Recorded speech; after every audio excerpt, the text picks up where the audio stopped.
Freddie had a couple of projects at home that he had to tend to, and Dave's here to give me a hand. I hope I can fill his shoes. Yeah. You know, they're tiny shoes, but they're hard to fill. They really are. They moved to Alaska for gold. A father and his sons sold off the life they'd built in the Arizona desert and hauled everything 2,000 miles north, chasing the richest season any of them had ever dreamed of. And then, everything went wrong. Halfway through, the ground that promised them a fortune has coughed up almost nothing. The debts are stacking faster than the gold, and a single bad weigh-in could end the whole dream for good. Now, two men named Freddy and Juan step onto that frozen claim. And even they take one look and aren't sure it can be saved. Well, you know, and all my kids, you're Uncle Freddy. You know, they see you, they get excited, they come running, that's Uncle Freddy. Yeah, naming him Little Freddy, that means a lot to him. The Desert Promise. Now, to understand why those two men flew all the way to the edge of Alaska for one struggling family, I've got to take you back 6 years. Stay with me. This part matters. Because this is not the first time Freddy and Juan have stood across from a Dickinson and watched a dream coming apart. Back then, Fred wasn't running an operation. He was a hobby miner, a guy with a pan, a little patch of cracked Arizona desert, and a family he was trying to feed off the ground under his boots. And in their very first televised rescue, Freddy and Juan walked into that desert and found exactly what they've found too many times in their lives. A good man's dream of gold quietly dying in the dirt. No villain, no big mistake, just hard ground and a man running out of road. And Fred told them the truth of it straight, with no dressing on it. Right then, his hobby had to feed his family. That's the line that gets you, not greed, not riches. A hobby that had to become a lifeline, because there was nothing else underneath it. So they got to work. They tore into his system, cleaned it up, tuned it the way only those two can, and then they ran it. And when that first honest number came off the scale, it hit like a thunderclap. 1.13.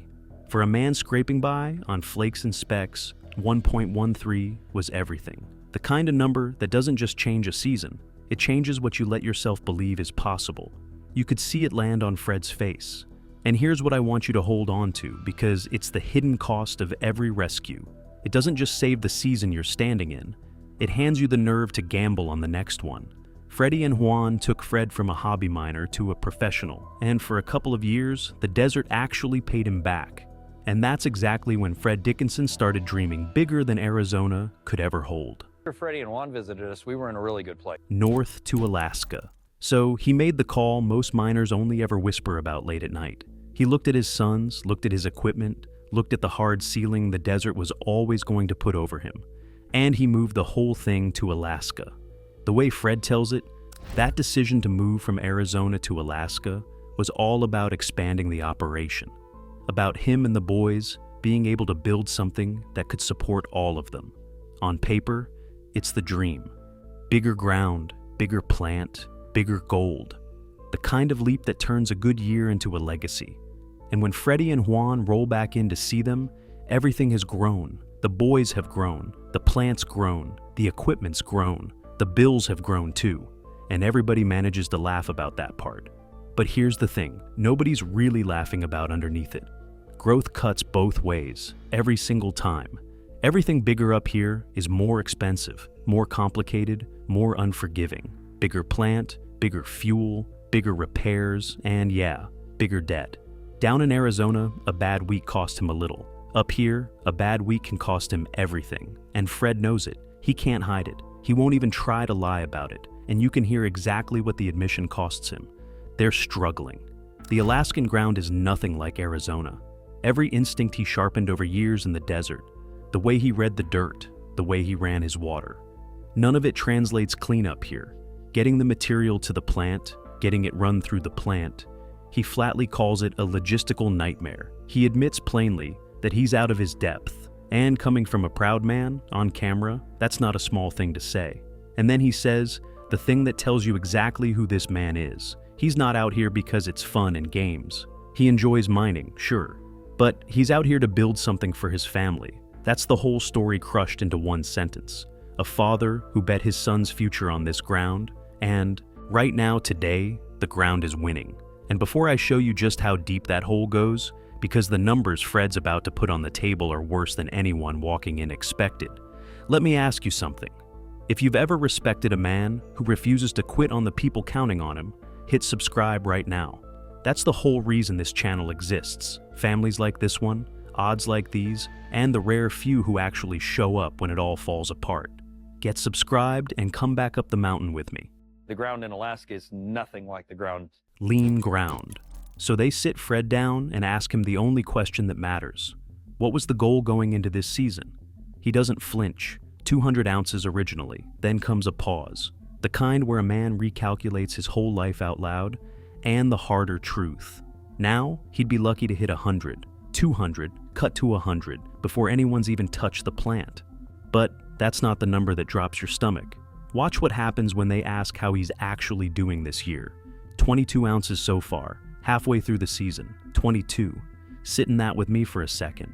He needed 200. He's halfway through the calendar, and he's got 22.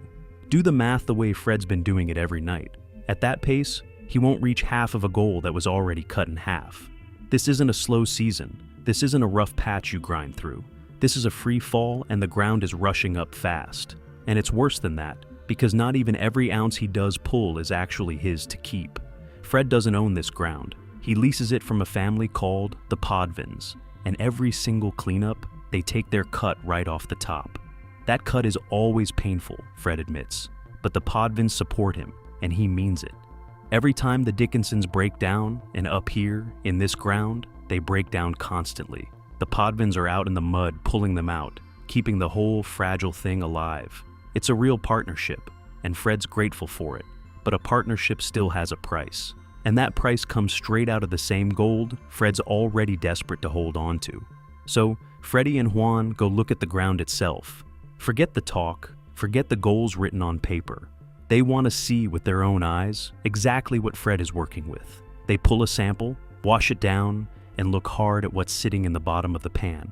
2 tiny pieces of gold, that's it, 2 specks. Pretty lean ground, one of them says quietly, turning the pan in the light. They're going to need a little more information before they know what they're dealing with. And there it is, the fear sitting underneath this whole rescue, the one nobody wants to say out loud. What if the gold just isn't there? Because here's the brutal truth of it. You can fix a plant. You can rebuild a sluice box. You can re-engineer a feeder in an afternoon. But you cannot conjure gold into dirt that doesn't have any.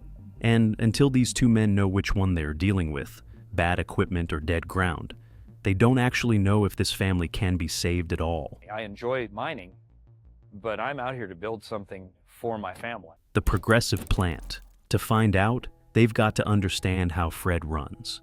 And what they find is clever. Maybe too clever for its own good. Fred's plant doesn't sit still. Most operations haul the dirt over to the wash plant and feed it in. Fred flipped that whole idea on its head. His plant crawls, creeping 30 feet deeper into the cut every 2 hours, chasing the pay across a marathon, 100-hour run. They call it a progressive plant. It moves to the material instead of moving the material to it. It's about as cheap as it gets to process the ground, and on cost, it's genuinely brilliant. One of the cheapest ways imaginable to run dirt at scale. Freddy and Juan are honestly impressed. They'll tell you straight up, it's one of the nicer plants they've seen. Fred's no fool. He built a smart machine. But a smart plant with one fatal flaw is still a failing plant. And the second these 2 really look, the flaws start stacking up fast. That sluice box is a real issue, one of them says, almost to himself. The distribution is an issue. The hopper is an issue. 3 problems in 3 breaths, on the exact machine that's supposed to be saving Fred's season. And every one of them means the same thing. Gold walking out the back of the plant and washing right back into the ground he's trying to pull it from. But the sluice box isn't even the biggest problem. The biggest problem is time. They've got to spread themselves across 2 mine sites at once. Thin crew, short clock, and for the first time, you hear something rare creep into 2 men who almost never sound unsure. This might not work. Basically moves to the material instead of moving the material to it. It's as cheap as it gets to be able to process the ground. 4 hours.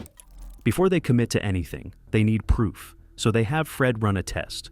4 hours, full send, clean it up, and let's see what this ground actually gives back. Next day, Fred lays the results on the table. Terrible, he says, before they can even ask. But the gold itself tells a story, if you know how to read it. little chunkers in the pile, quartz still clinging to some of them, one piece beaten almost flat. Freddy and Juan lean in over it like detectives over a crime scene, because the shape and the company of gold tells you exactly where it came from. There are several different sources feeding this ground. They can see it. Fred figures at least 3, though that's his best guess. And that's the flicker of hope buried inside a brutal day. More sources means the ground is feeding gold from more than one direction at once. It's down there, the dirt isn't dead. The only question left is whether the plant can catch enough of it before the Alaskan season slams shut on top of him. So, they pour it out to weigh the truth. And here's the bar Fred has to clear, the one number that decides everything. To stay on track for 200 ounces, this single 4-hour run needs to hand him 1.4 ounces. That's the line. That's survival. Everyone goes quiet around the scale. The scale settles. 0.94, just shy of an ounce. $3,000 roughly for a 4-hour run. Sounds like money until you set it next to the target. He needed 1.4. He got 0.94, a full third short. And a third short, run after run, week after week, is the exact difference between saving a family and burying one. It's been getting them by, Fred says. But getting by is not good enough. They're not paying off the debts. There's the word nobody ever wants to say out loud on a gold show. Debts. Because understand, this was never about getting rich. Not once. It's a man trying to dig himself out from under what he owes, with a shovel that's too small and a clock that's almost run out. And then he says the line that hangs over everything coming next. If this number doesn't come up, this may be the end of the line here. The end of the line, the end of Alaska, the end of the whole dream he uprooted his family and hauled 1,000 miles north to chase. It could be, Freddy and Juan tell him. They won't lie to the man, won't insult him with false hope. But then comes the other half of it. They're going to fight it with everything they've got. That's the deal, struck right there over a pan of disappointing gold. Not a promise it'll work. Nobody can promise that. Just a promise they won't let this family go down without swinging at it with everything they've got. Now they've just got to figure out where to swing first. But really, it's going to boil down to what Dave and I can do while the time we have here. Over 2 mine sites. The diagnosis. So Freddy and Juan step back and do the thing they're truly best at. They take the whole sprawling disaster and break it down into a cold, clear task list. 2 big operations on the brink at the very same time, and a hard, finite number of hours left to save either one of them. First number they go to war with, throughput. The simple, brutal measure of how much dirt Fred can shove through that plant every single hour. Right now, they're doing about 45 yards an hour, and the reality, Freddy lays out, is that they've got to come up to 65. That's really where Fred needs to be, 45 to 65. That 20-yard gap, right there, is the entire distance between failure and survival. And every fix from this point forward is aimed at one thing only, closing it. First target. The screen deck. Fred's punch plate is cut with square holes, almost 1.5 inches corner to corner. Now, stay with me, because this one's simple once you see it. They're allowing material this big to drop through that screen, Juan explains, holding his hands apart to show you the size of it. It's huge, and it's taking up a lot of room in that sluice box. That's the quiet killer right there.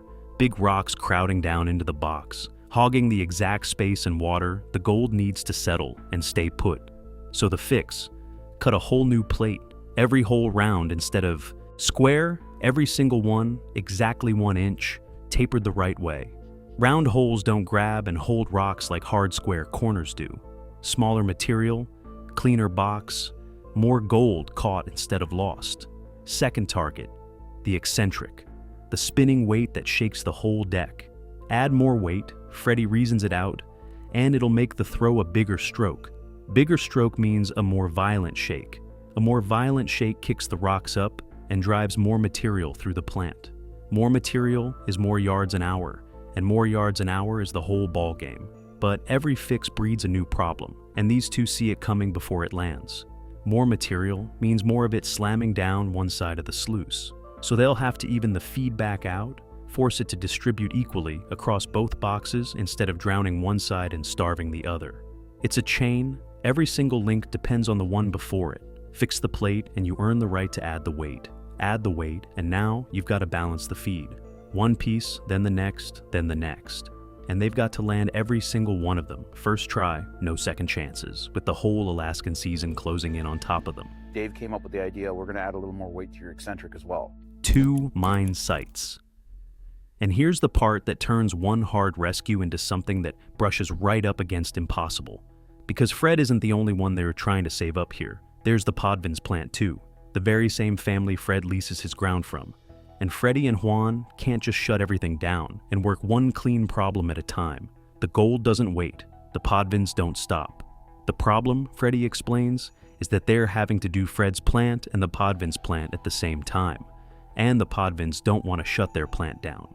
2 operations, 2 plants, 1 crew, 1 clock that doesn't care about any of them. So they walk the Podvins plant, and it's the same story wearing a different face. Biggest issue, of course it is, the sluice box.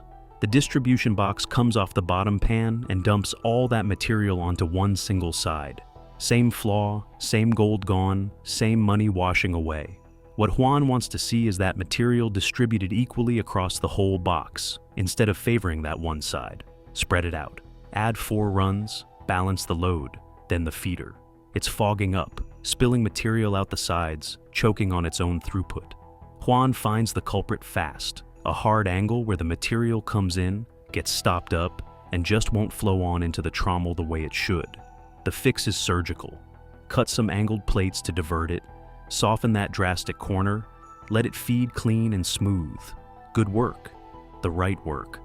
But it's twice the work on half the time, for a crew already stretched right to its absolute limit. Every hour they spend on the Podvins plant is an hour they're not spending on Fred's, and there are not nearly enough hours to go around. The offer. So they sit the Podvins down and lay all of it out on the table, the punch plate, the eccentric weight, the distribution box. 3 real serious fixes stacked right on top of everything they're already doing for Fred. And then they get to the part of any rescue that nobody enjoys, the bill. With all 3 of those things, Juan tells them, they're probably looking at about $3,500 in material. $3,500. On an operation that's already stretched dangerously thin, in a season that's already gone sideways on everyone. Juan can read the room as well as anybody alive. He knows it's a big nut to crack, and he knows that right now, up here, things are tight everywhere. So he and Freddy make the kind of call that explains exactly why people trust these two with their last good shot. Here's what they come up with. They're willing to give the family their labor for free. For free. The materials still cost what they cost. There's no way around steel and parts, but every hour of skilled labor, the part that's actually worth the most money on the whole job, they're handing over for nothing. Think about what that says. 2 of the best in the business on the far edge of Alaska, looking at a family that's drowning and choosing to eat the cost themselves because they didn't fly all the way up here to send a struggling family an invoice. They came to save one, and the answer comes back instantly. The relief in it, real and immediate. There's no hesitation at all. It's a deal. And just like that, the rescue is fully on. 2 plants, 3 major fixes, 1 crew running flat out against the clock, and a whole season hanging by a single thread. About to find out, once and for all, whether any of it was enough. So what Dave and I kind of came up with is we're willing to give you guys our labor for free. I appreciate that. That's amazing. What the ground gives back, so they do the work. All of it. The new round-holed plate gets cut and bolted on. The weight goes on to the eccentric. The distribution gets balanced, the feed gets evened out across both boxes, the feeder gets its angled plates. Every link in the chain, one after another, exactly the way they drew it up, and then they load it up and let the ground finally answer. Watch Matthew, one of Fred's sons, up at the controls. He can stuff a full bucket straight in and the plant just eats it. No choking, no backing up, no bottleneck strangling the whole thing the way it used to. The machine that used to crawl and gag is finally properly fed. The throughput is there. The yards an hour are there. Everything Freddy and Juan drew up on that task list is actually running. And then the gold starts coming. That first cleanup comes in at 95 ounces, and you can hear the pure disbelief in it. The best they have ever had, 95 ounces. From the same family that ran a 4-hour test and pulled less than a single ounce. from the same lean ground everybody, quietly, had feared was too dead to ever save. 95 ounces in one cleanup, the best they'd ever had, anywhere in the entire history of this operation. Not the best in Alaska, the best ever. But they're not done, not even close. By the end, they've pulled just over 500 ounces. 500. Read that one more time and set it right next to where we started. 22 ounces halfway through the season, a father staring straight down the barrel at the end of the line. And then, after the fixes, after the fight, after two men flat out refused to let go, over 500 ounces. The 200-ounce dream that got slashed in half down to 100 didn't just get rescued. It got buried under more than double what Fred ever dared to ask for out loud. That's not a save, that's a resurrection. It's huge, Fred says, and that's the understatement of the entire season. It's awesome, he says, to finally have this dream come true. Weeks later, there's snow on the mountain, the season's winding down, and Fred picks up a camera and sends a message north to the two men who flat out refused to let his family go under. He tells Freddy and Juan they're doing great. They're getting to the end of the season, you can see the snow up on the mountain now, and they're doing pretty well out there. A little late in the season, sure, but they're gonna keep mining. And that's the whole thing, isn't it? A man who moved his family to the far edge of the country chasing gold. A man who watched everything go wrong, one piece at a time, until he was 22 ounces deep into a season that should have been 200. A man who came within a single bad number of losing all of it, and who's still standing on his own ground when the first snow comes down, already planning the next dig. That's what Freddy and Juan really do up here, when it comes all the way down to it. They don't just recut a punch plate and reweight an eccentric and walk away. They hand families back the one thing that actually matters, the right to keep going. So let me leave you with the question I can't stop turning over, and I really do want your answer on this one. Was it the gold that saved the Dickinsons in the end? Or was it the two men who simply refused to quit on them? Tell me down in the comments because I read every single one of them. And if this story got to you even a little, do me a favor and hit subscribe so you don't miss the next family out there fighting for everything they've got on ground that's doing its level best to break them. There's always another one out there, and we'll be right there when the rescue rolls in.